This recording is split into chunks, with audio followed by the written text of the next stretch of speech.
Redefining love in Lagos.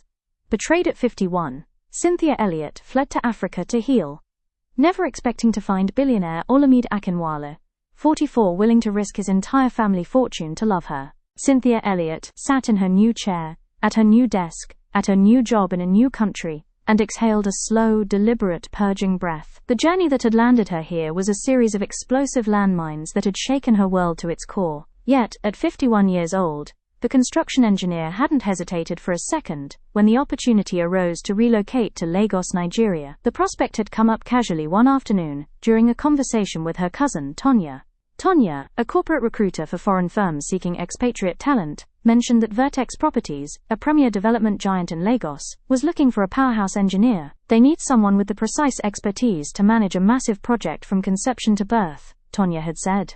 Realizing the immediate stinging weight of her choice of words, Tonya had tried to quickly correct herself. But Cynthia did what she always did best.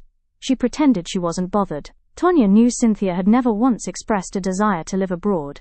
But seeing the devastation of the past year, she knew her cousin desperately needed a lifeline. She had been surprised by how quickly Cynthia agreed to apply. But then again, what was left in Savannah, Georgia, to make her stay? Jarrett had made sure there was absolutely nothing. It had been a Monday evening, June 5th. Jarrett was already home when Cynthia walked through the front door, which was her very first clue that something was profoundly wrong. Jarrett Davison, the 54-year-old CEO of Davison and Associates General Contractors, took workaholism to a pathological level. He was never home before 8 p.m. Clue number 2. He was sitting in his study with a drink gripped tightly in his hand. His usually vibrant butter almond skin looked sickly pale, and his small eyes were fixed on a distant, invisible point. When she walked into the room, he didn't even look up. "Hey, hon," Cynthia said, trying to ignore the icy spike of dread driving up her spine. "You look tired. You good?" He looked at her then, his face contorted as if he were in physical pain. Cynthia set her bag down and began walking toward him. "We need to talk," he said. The words stopped her mid-stride. Fear settled heavy into her bones. "Okay," she replied, her voice cracking despite her best efforts to anchor it.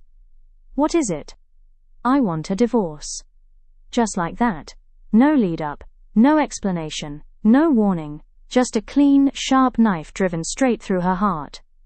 Cynthia stood frozen. The silence stretched so long and suffocating that Jarrett finally looked up at her with a flicker of distant concern. The kind of look a stranger gives someone in distress when they don't want to get involved. You want a divorce," she heard herself say, though she didn't recognize the sound. She had never used that voice before. Not when her parents passed away, not when she received her cancer diagnosis, and not when she miscarried. No, this voice was newly forged, reserved exclusively for a specific kind of pain, the kind that shifts tectonic plates and alters your very respiratory system. She stood ground for a moment longer. "Why?"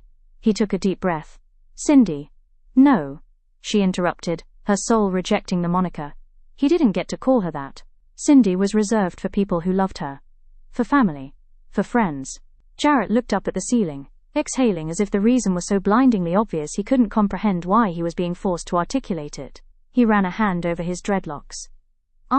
We have just outgrown each other," he said. "Outgrown each other," she repeated, the syllables tasting foreign, like a language she was desperately trying to translate in real time. "Yes," he said. "When did this happen?" "It's been a gradual thing," he murmured. "I tried to make it work, but life is too short to be in an unhap." He caught her gaze and sharply pivoted. "An unproductive situation." "An unproductive situation," she echoed, the coldness setting in. Silence stretched between them again. "So we have been together for 19 years, married for 17. And you've decided we've grown apart, and you want a divorce. Is that correct?" She was gaining her footing now. The shock was morphing into something solid. Cynthia, she corrected, her voice rising, not yelling but commanding. "My name is Cynthia. Cindy is reserved for people I know, and who know me." "Cynthia, there is no need for this to get ugly," he said smoothly, adjusting his posture. "We are adults. Besides, you can't stand there and say you didn't see this coming." Yes I can, Jarrett." The tears finally breached the dam, hot and furious down her face. "Because I did not see this coming. I didn't see it because you never said a word to me. You got up every single morning and went about your day while casually deciding to blow my world to pieces without a syllable of warning. You selfish bastard. This time she was yelling. Jarrett stood up, his face hardening into an emotionless mask. This conversation is going nowhere and it doesn't change anything. I've already had the papers drawn up. You can sign them or have your lawyer look them over. I don't care either way, as long as the end result is that this marriage is over. He turned and walked out of the room. Cynthia stood staring at the empty doorway, her entire body shaking violently. The tears came without any sign of letting up, and the room tilted precariously back and forth, stealing her balance. With trembling hands she looked down at the documents left on the desk. He had split everything precisely down the middle, except for the beach property. Then her eyes caught the execution date. Jarrett had signed the divorce papers 6 months ago. For the past 6 months he had made future plans with her. He had prepared meals for her. He had made love to her. He had confessed his love to her, all while knowing with absolute certainty that he was discarding her. With a numb, hollow finality, she signed the papers. Jarrett moved out that very night. The divorce stipulations granted her the house, with the caveat that if she ever sold it, the proceeds would be split. But the true humiliation came in the weeks that followed. When Cynthia finally broke the news to her social circle, no one seemed surprised.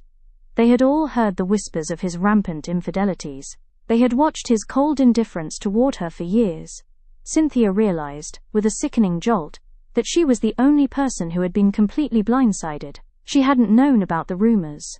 She had misread his aloofness not as indifference, but simply as him being a serious, career-minded man. The truth unraveled rapidly. Jarrett had never not had a side chick during their entire 17-year marriage. Worse still were the memories that now twisted like knives.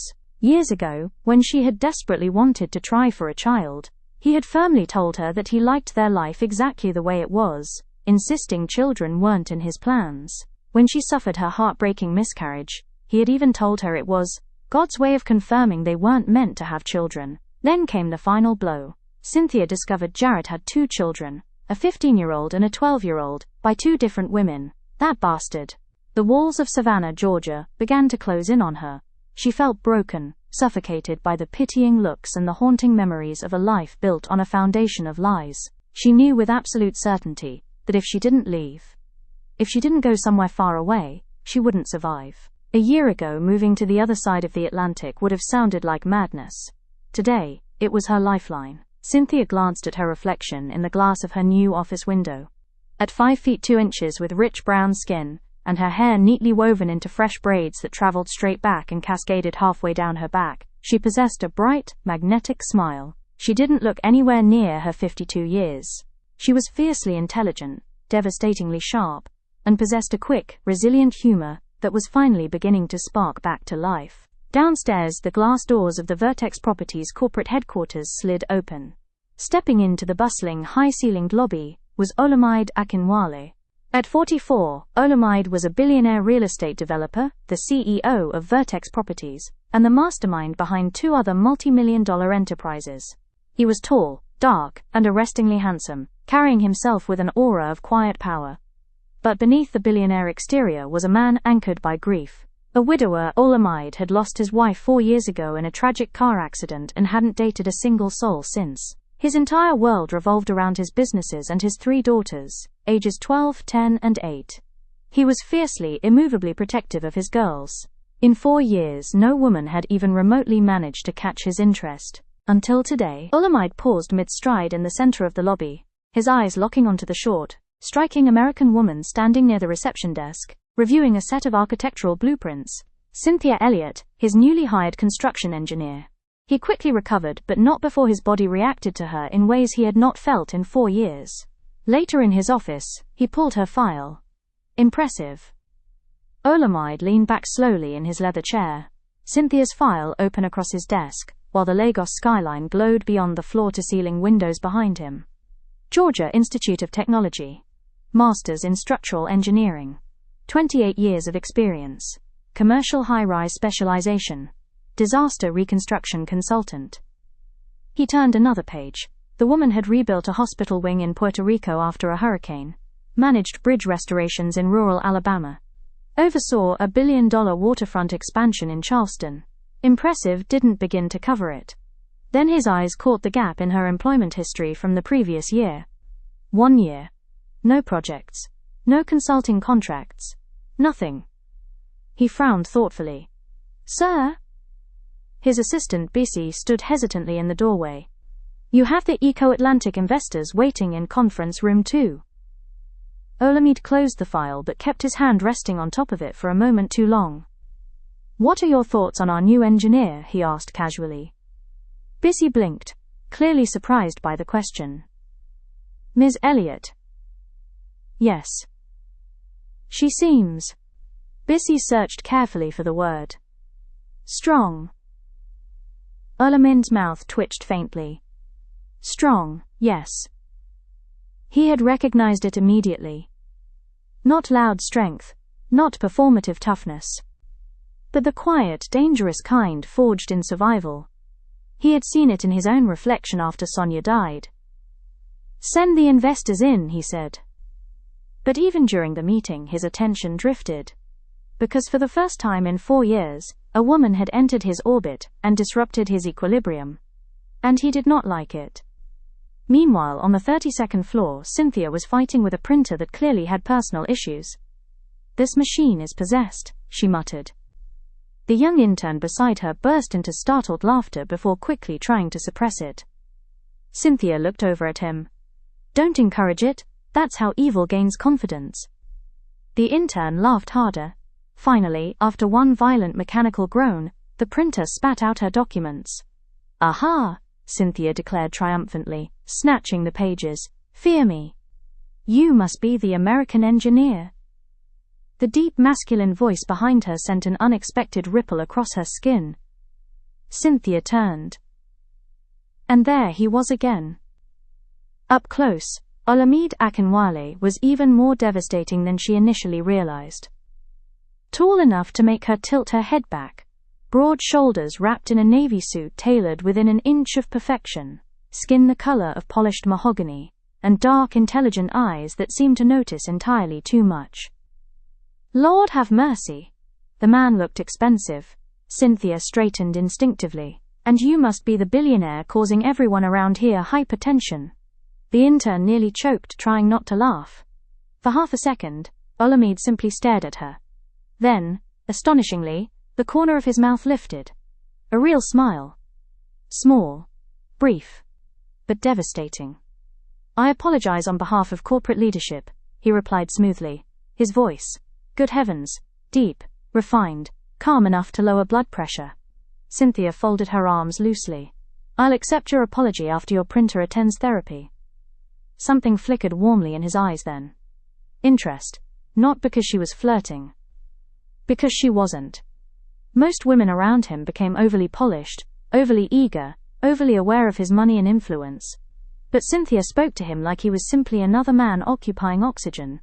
It was refreshing. I'm Olamide, he said, extending his hand. She took it. The contact lasted barely 2 seconds. But both of them felt it. A sharp pulse. Unexpected. Electric. Cynthia released his hand immediately, and internally rebuked herself.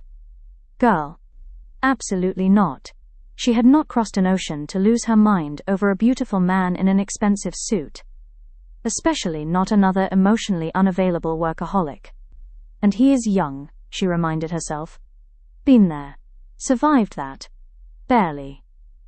Well, she said briskly, stepping back. Your company is beautiful, Mr. Akinwale. I'm looking forward to working here. Olamide, he corrected gently. She hesitated. Something about the way he said it felt personal. Dangerously personal. Olamide, she repeated, and for reasons he couldn't explain, hearing his name in her American accent affected him far more than it should have. That night Cynthia sat alone on the balcony of her luxury apartment overlooking Victoria Island. Lagos pulsed around her, music in the distance, traffic below, warm humid wind against her skin. The city was alive in a way Savannah had stopped being for her long ago. For the first time in over a year she felt something unfamiliar settling quietly inside her chest. Peace. Not complete. Not permanent. But present. Her phone buzzed beside her. Tonya. Well? her cousin demanded immediately. "How's Nigeria? Did you meet the billionaire boss yet?" Cynthia rolled her eyes. "You sound ridiculous." "That means yes. He's just my employer." "MHM. He is." Tonya gasped theatrically. "Oh my God. You like him?" "I do not." "Cynthia Elliott, I have known you since birth. You only become aggressively articulate when a man is fine." Cynthia burst into laughter before she could stop herself. Real laughter. The kind that shook loose dust from wounded places. And several miles away, in his own high-rise home, Olamide sat at the head of a massive dining table, while his 3 daughters argued over dessert. But his mind drifted unexpectedly back to a short American woman threatening office equipment. His oldest daughter, Zara, narrowed her eyes. "Daddy? You're smiling at nothing." He blinked and immediately schooled his expression. "I am not." All 3 girls exchanged identical looks. Their father had smiled twice in 4 years. And now he was smiling at invisible air. Interesting. Very interesting indeed. 3 months later. The annual Vertex Properties Executive Banquet was the event everyone in Lagos, elite business circles anticipated all year. Politicians, investors, celebrities, architects, and entrepreneurs filled the breathtaking ballroom of the Imperial Royale Hotel, where crystal chandeliers shimmered overhead like captured starlight. Tonight's celebration was particularly grand. Vertex had just secured the largest waterfront development contract in West Africa, and Cynthia Elliott had played a critical role in making it happen. Cynthia stood in front of her mirror inside her penthouse apartment, staring at herself in mild disbelief. "Well," she murmured softly, "would you look at that?" The gown was stunning. Burnt orange silk, draped across her body like liquid sunset, hugging her curves elegantly before cascading to the floor in soft folds. One shoulder remained bare, while the other was adorned with delicate gold beading that caught the light every time she moved. The rich color against her brown skin made her glow warmly, almost ethereal. Her braids had been swept into an intricate updo, exposing the graceful line of her neck, while gold cuffs circled her wrists. For the first time in years, Cynthia looked at herself and saw beauty instead of survival. Downstairs, the ballroom doors opened, and conversations stalled. Olamide looked up from his discussion with a senator, and forgot what the man was saying entirely. Jesus Christ. Cynthia entered the ballroom with calm confidence, entirely unaware of the destruction she caused. Orange. She wore orange like fire had personally chosen a human form. Olamide's dark grey tuxedo fit him to dangerous perfection, the deep charcoal color making his skin appear even richer beneath the golden ballroom lights. His daughters stood beside him in elegant dresses, laughing amongst themselves before noticing their father had suddenly gone silent. Following his gaze, all 3 girls turned. "Oh," Zara whispered immediately. "That's the engineer lady?" The youngest, Kemi, said excitedly. "She's pretty," 10-year-old Ada observed. Pretty was an insultingly inadequate word. Olamide watched Cynthia smile politely at several executives greeting her, and his chest tightened unexpectedly. In 4 years no woman had unsettled him this way. Not one. Then Cynthia glanced across the ballroom and caught his eyes, and stopped walking. For a moment the noise around them faded into nothing. The way that man looked at her should have been illegal. Slowly, deliberately, Olamide's gaze traveled over her gown before returning to her face. The corner of his mouth lifted. Cynthia immediately forgot every functioning thought in her brain. Lord. That man smiled like temptation itself. "You look beautiful." She startled slightly because he was suddenly standing in front of her. "How did you walk over here?" he asked smoothly. "Years of practice." Her lips twitched despite herself. Up close, he smelled incredible. Warm spice, cedarwood, and something distinctly masculine that wrapped around her senses like velvet. "You clean up nicely yourself," she managed. His eyes darkened. Dangerous response. Before he could answer, one of the event coordinators rushed over to pull him away for photographs with investors. Cynthia exhaled quietly after he left. "That man is fine," she muttered under her breath. Unfortunately, Zara heard her. The 12-year-old grinned wickedly. Interesting indeed. An hour later, Cynthia slipped out of the ballroom toward the restroom for a brief escape from the overwhelming crowd. Inside, she found a young girl sitting near the marble counter trying very hard not to cry. Cynthia instantly softened. "Oh no," she said gently. "Who do I need to fight?" The girl laughed weakly despite herself. "A boy," she admitted. "Ah," Cynthia sighed dramatically. "The most exhausting species." That earned a tiny smile. Cynthia leaned against the counter beside her. "What happened?" "There's this boy at school," the girl confessed quietly. "I thought he liked me. But tonight at the banquet he ignored me in front of everybody." Cynthia nodded slowly. "And now your feelings are hurt?" The girl looked surprised. "Yeah. Well," Cynthia said gently. "First things first, never let somebody else determine your value, sweetheart. Especially not a boy whose voice still cracks." The girl giggled. Cynthia continued softly. "People will disappoint you sometimes. That's life. But anybody worth your tears will never make you feel small on purpose." The girl studied her carefully. "Did somebody hurt you before?" The question caught Cynthia off guard.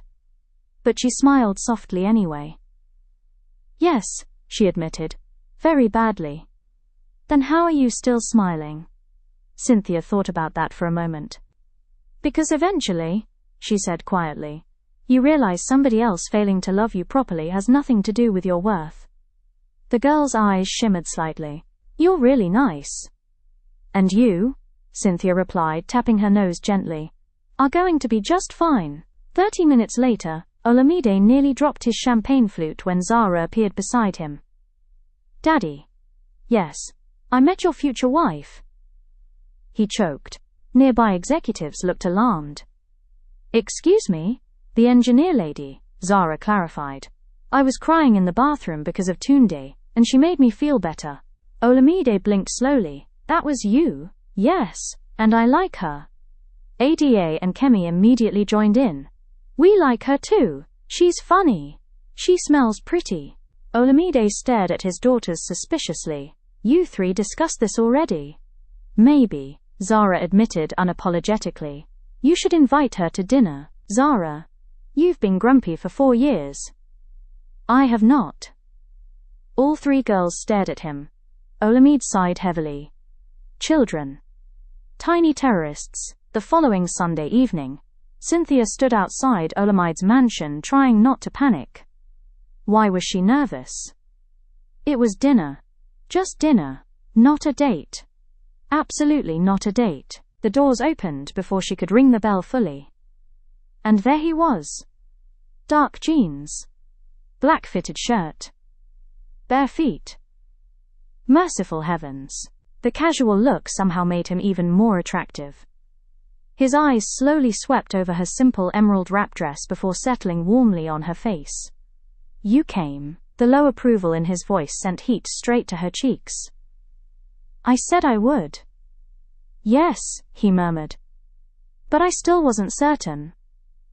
The girls adored her instantly. Dinner became laughter, playful arguments, stories about America versus Nigeria, and Cynthia nearly crying from laughter when Kemi accused Olamide of burning pancakes despite being rich enough to hire chefs. "He absolutely burned them," Ada confirmed. "I was experimenting," Olamide defended. "With smoke?" Cynthia asked innocently. The girls exploded into laughter. Olamide stared at her with helpless amusement. God, she fit here naturally, like she had always belonged. Later that evening, after the girls went upstairs, Cynthia stood on the terrace overlooking the city lights while warm night air danced around them. "You're good with them," Olamide said quietly behind her. She smiled softly. "They're wonderful girls. They haven't connected to anyone since their mother died." Cynthia turned gently. "That kind of loss changes children." His eyes held hers. "Yes," he said quietly. "It changes everyone." The moment deepened unexpectedly. Too intimate. Too honest. Cynthia looked away first. "I should probably head home." "No." The single word came out low and immediate. Her pulse stumbled.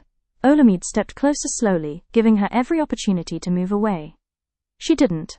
"I want to take you out," he said. Her breath caught instantly. "Olamide, a real date?" She stared at him in disbelief. "You cannot be serious." "I've never been more serious about anything." She laughed nervously. You are 44 years old. Yes. I am 52. His expression did not change. And, she repeated incredulously. That is an 8-year difference. I know mathematics, Cynthia. Despite herself, she laughed. You're also my boss. I am aware. This is wildly inappropriate. And yet, he murmured softly, stepping closer, you're blushing. Her entire face warmed immediately. Traitorous skin. Olamide. Did I ask your age before speaking to you? No. Did I ask whether society approved before wanting you? Her breath caught. You shouldn't say things like that.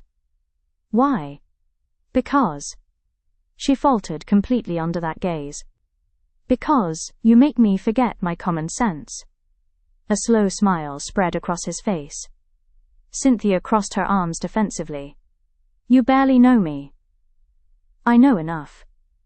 His voice gentle. I know you are kind. I know you are brilliant. I know my daughters smile differently when you're around. He paused. And I know that every room changes the moment you enter it. Cynthia stared at him speechlessly. Nobody had spoken to her like this in years. Maybe ever. You deserve somebody younger, she whispered finally. His eyes sharpened immediately. No, he said firmly. I deserve somebody genuine. Silence wrapped around them. Then softly, carefully, he reached for her hand. Go to dinner with me. Cynthia looked down at their joined hands, then back up at the man watching her like she was something precious. And for the first time since Jarrett shattered her life, fear was no longer the strongest thing she felt. Hope was. Okay. The smile that transformed Olamide's face stole the air directly from her lungs. Their first date felt unreal. Olamide flew her by private helicopter to a luxury coastal resort outside Lagos, where candlelit tables had been arranged directly beside the ocean. The night air smelled like salt and jasmine. Soft violin music drifted through the breeze while waves rolled gently against the shore. Cynthia stared around in disbelief. This is absurd. Olamide pulled out her chair calmly. You say that like it's a bad thing. You rented out an entire beachfront restaurant. I wanted privacy. You could have just bought headphones for everybody else. His laughter, rich and deep, wrapped around her like warm silk. Dinner stretched for hours. They talked, really talked, about grief, about loneliness, about the terrifying vulnerability of beginning again, after 50. Cynthia found herself laughing more than she had in years, while Olamide looked at her with a softness that made her chest ache. And when he finally walked her along the shoreline afterward, barefoot beneath the moonlight, he reached for her hand naturally. No hesitation. No games. Just certainty. Cynthia looked up at him quietly. You know this is dangerous, right? Why? Because I'm starting to like you. Olamide stopped walking. Then slowly, tenderly, he brushed his thumb across her knuckles. Cynthia, he said softly, I started liking you the moment you threatened my printer. Love changed things quickly. Within weeks, Cynthia had somehow become woven into the fabric of Olamide's life so naturally it startled them both. The girls adored her. Ada had started texting her memes. Kemi insisted Cynthia braided hair better than anyone. And Zara, the toughest of the three, had begun quietly seeking Cynthia out whenever she needed advice. For the first time since Sonia's death, their home felt warm again. Alive again. And that terrified Olamide's mother. Absolutely not. His mother's voice sliced through the dining room like a blade. Olamide leaned back slowly in his chair inside his mother's sprawling Ikoyi estate, already exhausted. Across from him sat his younger sister Bisola, elegant and sharp-eyed, silently stirring her tea while clearly enjoying the unfolding drama. Mama, she is too old for you. There it was. Direct, blunt, disrespectful. Olamide's jaw tightened immediately. My relationship is not a community project, he said evenly. His mother ignored him. A woman should grow with a man, give him more children, build a future. She is building a future, he replied coldly. Mine. Bisola sighed dramatically. Brother, be serious. She is a beautiful woman, yes, but she is 52. And? And you are Olamide Akinwale, Bisola said carefully. People are talking. He gave a humorless laugh. People talked when I refused to remarry after Sonia died. People talked when I focused on my daughters instead of entertaining socialites. People talk because they have empty lives. His mother slammed her teacup down. You are thinking emotionally instead of logically. No, he corrected quietly. For once in my life I am thinking honestly. His mother stared at him in disbelief. Because her son, the composed, disciplined billionaire who controlled entire rooms with a glance, looked completely immovable, and she hated it. 2 weeks later, Olamide arrived at his mother's estate, for what he had been told was a small family dinner. The moment he entered the formal dining room and saw the unfamiliar woman seated beside his mother, his expression hardened instantly. Beautiful, young, maybe 32. Expensively dressed and smiling much too brightly, Cynthia, standing beside him, immediately sensed the shift in his body. Then his mother spoke. Olamide, this is Adana, the daughter of Chief Okafor. Silence. Dangerous silence.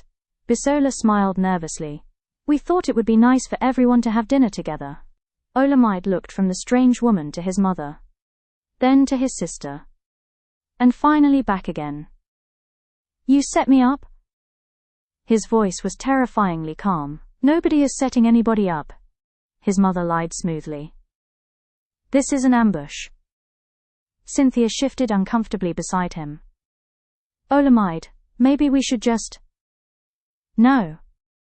The single word was sharp enough to stop her. Adana smiled awkwardly. I did not realize.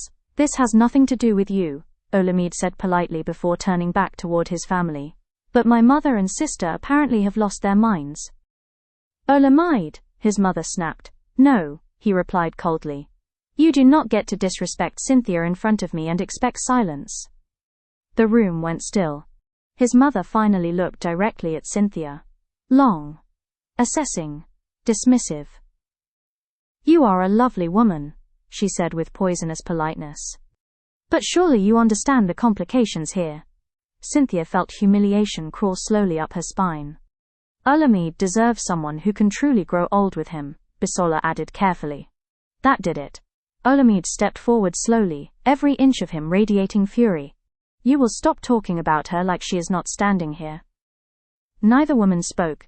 He looked at his mother directly. You raised me better than this. His mother scoffed softly. I raised you to make wise decisions. I am. You are infatuated. No, he said quietly. The room stilled. Because suddenly there was something raw in his voice. Something absolute. Olamide turned toward Cynthia then, his gaze locking onto hers with such intensity her breath caught. I love her. The words hit the room like thunder. Cynthia's eyes widened instantly. His mother looked horrified. Bisola blinked repeatedly. But Olamide never looked away from Cynthia. I love her, he repeated firmly. And there is nothing either of you can do about it. Emotion clogged Cynthia's throat so suddenly she could barely breathe. He loved her. God, he loved her. Olamide turned back toward his family, his voice turning steel cold. You will respect my relationship. You will respect the woman I love. And if you cannot manage that, then you will lose access to me and my daughters. Permanently. Olamide, his mother whispered in shock. No, he interrupted sharply. I buried my wife. I rebuilt my daughters from grief with my bare hands. I have carried responsibility for everyone for years. His eyes darkened dangerously. I will not apologize for choosing happiness. Silence consumed the room. Then softly, almost shakily, Cynthia spoke. Olamide, he turned toward her immediately, his entire expression gentling at once. And that softness nearly broke her. Nobody had ever defended her like this. Not once. Not publicly, not without hesitation. Tears filled her eyes before she could stop them. You love me? She whispered. The tenderness in his face nearly undid her completely. With everything in me. A tear escaped down her cheek. Then another. And before fear could stop her, Cynthia smiled through trembling emotion. I love you too. Olamide exhaled sharply like those words physically struck him. Then he pulled her into his arms right there in front of everyone. His mother stared in stunned silence. Bisola looked deeply uncomfortable. and from somewhere behind them. "Oh my God!" the girls. All three daughters had apparently been eavesdropping from the hallway. Kemi screamed first. "They said I love you!" Adia immediately started jumping excitedly. Zara looked directly at Cynthia. "So when's the wedding?" Cynthia burst into startled laughter through tears, while Olamide groaned softly. "You three were spying." "Yes," Zara said proudly. "And now," Ada declared dramatically, "we need colors." "Definitely gold," Kemi added. "You cannot plan a wedding that does not exist," Olamide informed them. The girls ignored him entirely. Cynthia laughed so hard she had to wipe tears from her face, and Olamide looked at her standing there surrounded by chaos, warmth, and laughter, and realized this was the happiest he had been in years. Later that night, Lagos glittered beneath the city skyline, as Olamide drove Cynthia home. The tension from dinner had faded into something softer now, more intimate, more dangerous. Because love had finally been spoken aloud. Neither of them could hide from it anymore. "You okay?" he asked quietly as they entered her penthouse. Cynthia slipped off her heels near the doorway before turning toward him slowly. "I think," she admitted softly, "I'm still trying to process everything." He stepped closer. "You were magnificent tonight," she laughed quietly. "Your mother definitely disagrees. She will adjust." "And if she doesn't?" His gaze held hers steadily. "Then she doesn't." The certainty in his voice wrapped around her heart painfully. Cynthia stepped closer carefully. "You really meant it?" "Yes." "All of it?" Olamide reached up slowly, brushing his knuckles gently against her cheek. "I have loved you for months." Emotions swelled inside her chest so fiercely it almost hurt. Then softly, nervously she whispered, "Do you want to come inside for a little while?" His eyes darkened instantly. "Yes." The air changed. Completely. Silence stretched between them as he followed her deeper into the apartment. Cynthia suddenly became hyper-aware of everything. His height. His scent. The way he watched her like restraint was becoming increasingly difficult. "You're nervous," he murmured gently. "I haven't." She laughed softly in embarrassment. "It's been a very long time." Understanding softened his face immediately. He stepped closer slowly enough for her to stop him. She didn't. Cynthia. The way he said her name felt intimate already. Sacred. His hand slid carefully along her waist while his other hand tilted her chin upward. Then he kissed her. Slowly. Tenderly. And every shattered piece inside her seemed to ache toward him at once. Cynthia melted against him with a soft sound that nearly destroyed his control entirely. The kiss deepened gradually, naturally, years of restrained longing finally surfacing between them. His mouth moved against hers with patience and hunger intertwined so perfectly, it made her dizzy. She clutched the front of his shirt helplessly. "Olamide." His forehead rested against hers briefly as he exhaled shakily. "You are so beautiful." The sincerity in his voice made her ache. Not lust alone. Wonder. Care. Reverence. He kissed her again. Slower this time. His hands moving carefully along her back as though memorizing her. And Cynthia, who had spent years feeling unwanted, overlooked, emotionally abandoned, felt desired in a way that reached far beyond the physical. He made her feel cherished. By the time he carried her toward the bedroom, both of them were breathless with emotion and longing. The night unfolded slowly after that. Tender kisses, soft laughter, whispered confessions between touches. No rushing, no performance, just two wounded people finding safety in each other. And when they finally fell asleep tangled together beneath the Lagos skyline, Cynthia rested against his chest, listening to the steady beat of his heart. For the first time in years, neither of them felt lonely. The rainy season in Lagos always arrived with a dramatic thundering fury. Cynthia stood by the floor-to-ceiling windows of her Victoria Island penthouse, watching the torrential downpour whip against the glass. The city below was a blur of yellow Danfo buses, navigating rising waters and neon headlights reflecting off wet asphalt. Her heart was still beating a frantic rhythm against her ribs. It had been 3 days since Olamide had drawn a line in the sand against his own family. 3 days since he had looked his mother in the eye and said, "I love her."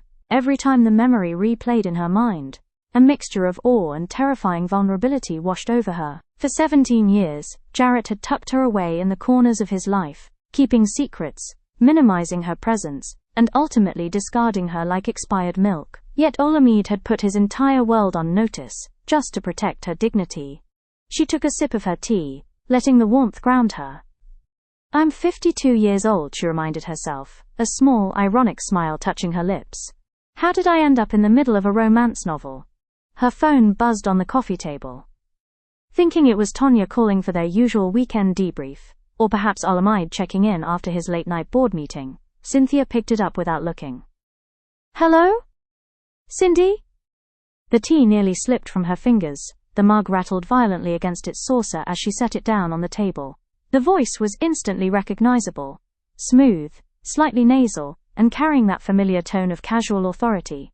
Jarrett. The silence stretched across the Atlantic, heavy and suffocating. For a second, Cynthia felt herself pulled backward through a wormhole, straight onto the hardwood floors of her old house in Savannah, staring at a man with dreadlocks holding a glass of bourbon. "What do you want, Jarrett?" Her voice wasn't the trembling whisper of a heartbroken wife anymore. It was steady. It was engineering-grade steel. A heavy sigh came through the receiver. "It's good to hear your voice, Cindy. I've been trying to track down your international number for weeks. Tonya wouldn't give it to me.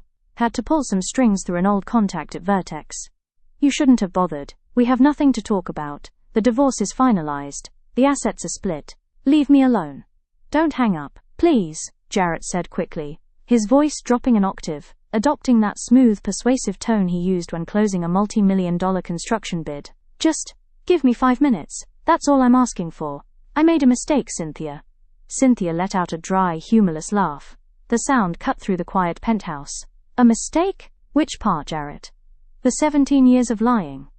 The 2 children you had with other women while telling me you didn't want a family. Or the 6 months you spent pretending to love me while your lawyer drew up divorce papers." "I was lost," he pleaded, sounding uncharacteristically desperate.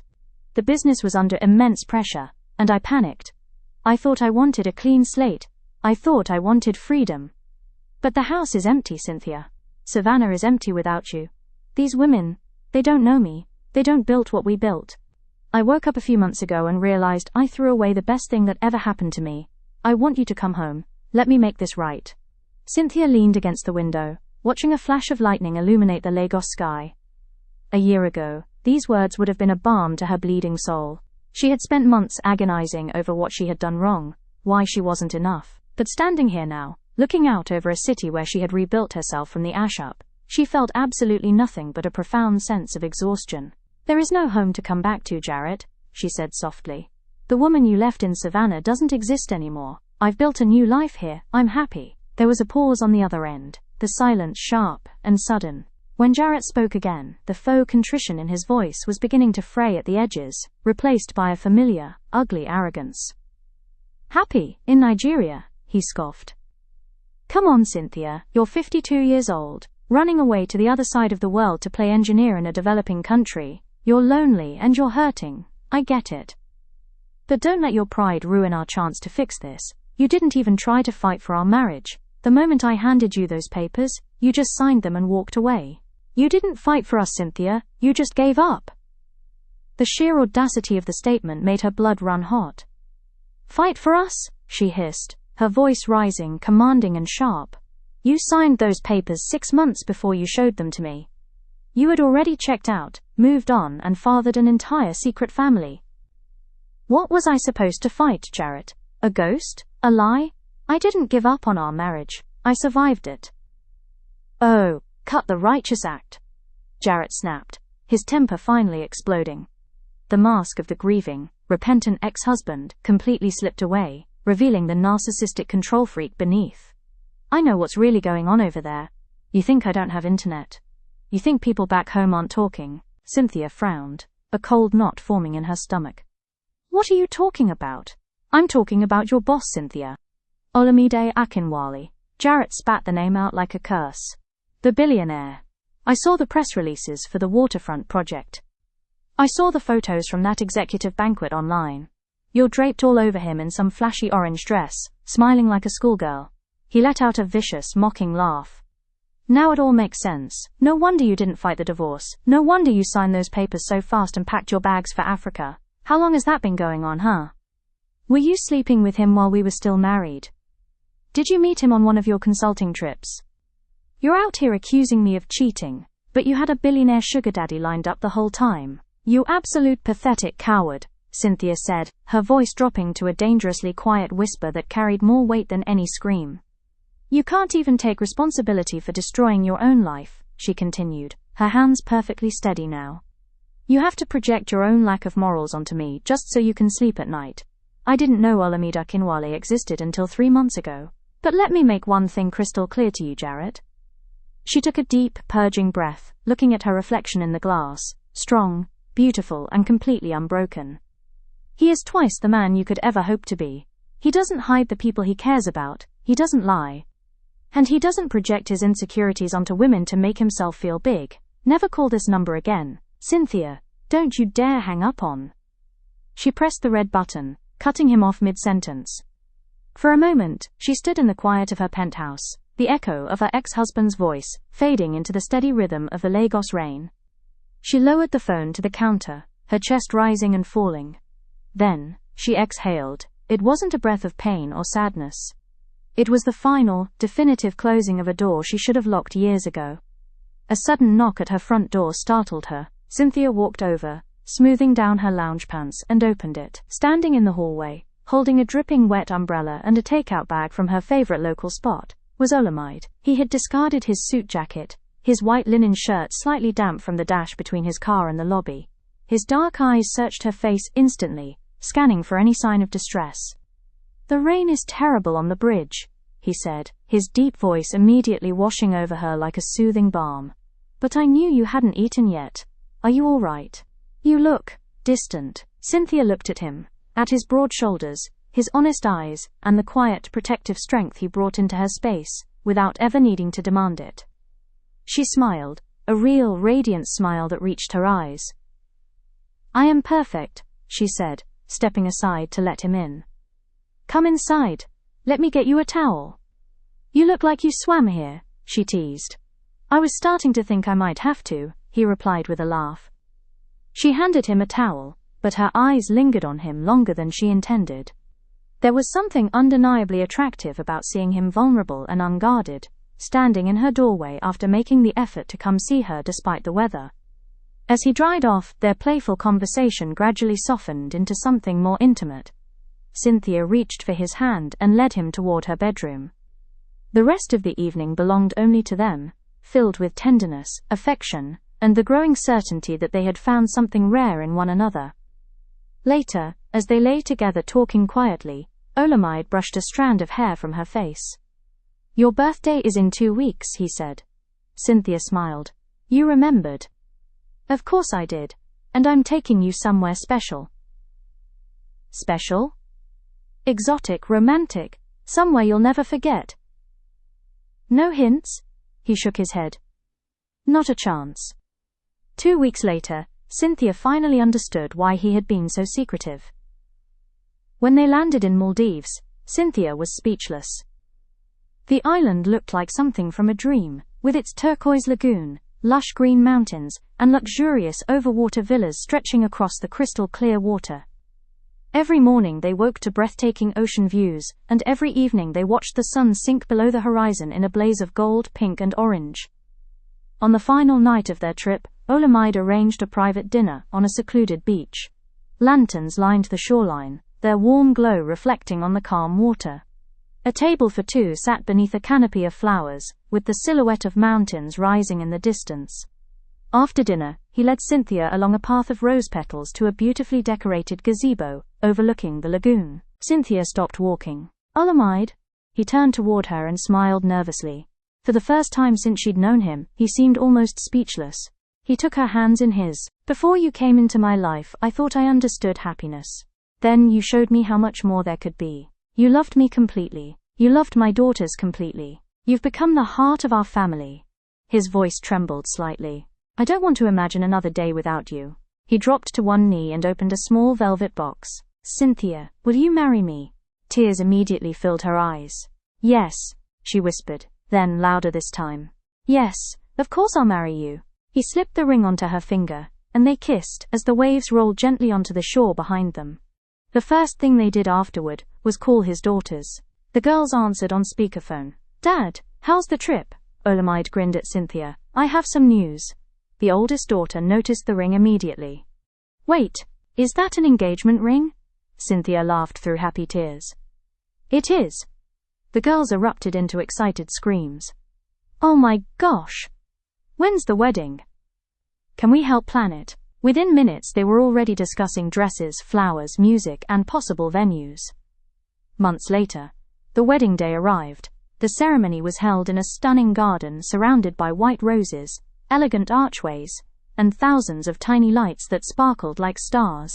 Guests filled rows of ivory chairs, while a string quartet played softly in the background. Olamide stood at the altar, barely able to contain his emotions.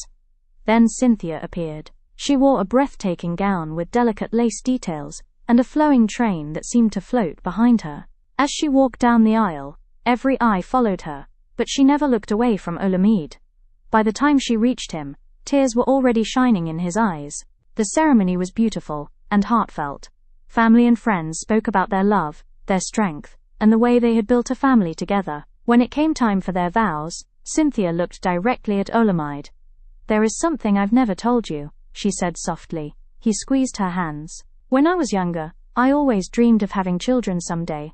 Life didn't turn out exactly as I imagined, and for a long time I thought that dream might never happen. She glanced toward his daughters, seated in the front row. Then I met you. The girls were already crying. I may not have given birth to them, but now I have 3 beautiful girls in my life. I promise to love them, support them, and protect them with everything I have for the rest of my life. A hush fell over the gathering. Olamide was overwhelmed, his eyes filled with tears as he looked from Cynthia to his daughters and back again. When it was his turn to speak, he struggled to find words. You've given all of us more love than we ever thought possible, he said. I don't know what I did to deserve you, but I'll spend the rest of my life being grateful that I found you. The officiant smiled. I now pronounce you husband and wife. The moment the words were spoken, Olamide pulled Cynthia into his arms. They kissed as cheers erupted around them. I love you, he whispered. I love you too, she replied.